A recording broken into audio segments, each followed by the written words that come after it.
Hi, I'm Matt Mahler with MovieWeb. It's a pleasure to speak with both of you. This is such a fascinating and very specific film. I love the way it explores different generations' responses to trauma, and the way your character is so protective of his daughter, even though she kind of doesn't want him to be. She wants to confront this. It's a great exploration. Did you notice that, Stephen, that dynamic among your own elders growing up? Was that sort of a familiar thing to step into? I was very aware that my grandfather, I didn't know my grandmother on my mother's side, who were both she was from Vienna and my grandfather from Hungary.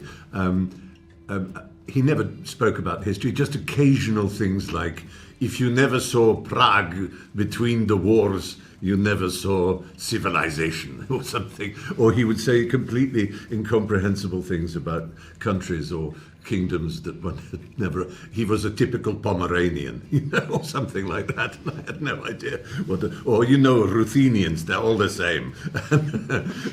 But never the dark side. He didn't want, and of course you can understand it as you grow older. Why would you want children to hear this?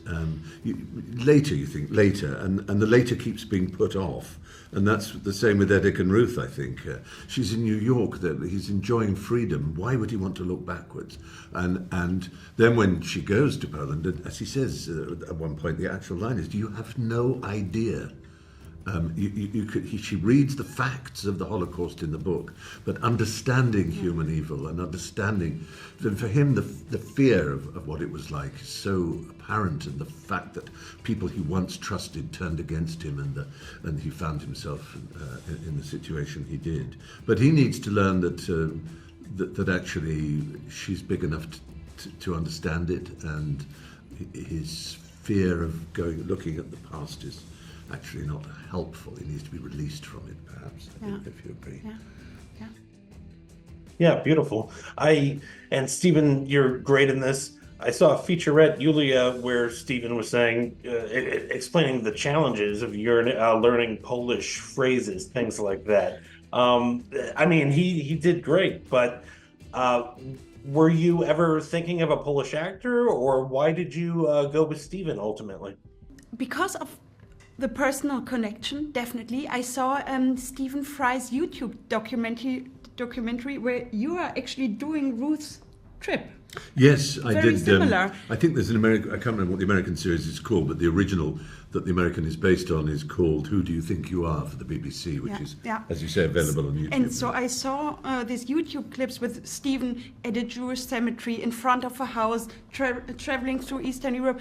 And I saw you crying in that video. I was so moved. And I mean, this personal connection, I thought, let's try with him. I knew he's so talented with language. He's interested in it, which is important for such a challenge. So we did this together. And also, I think he could be Lena's father. When I first saw them at the table read together, I looked at them 10 meters distance, and I thought, yeah, it's a family.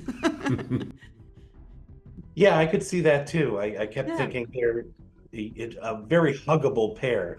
That's the nicest thing that's ever been said to me. Thank you.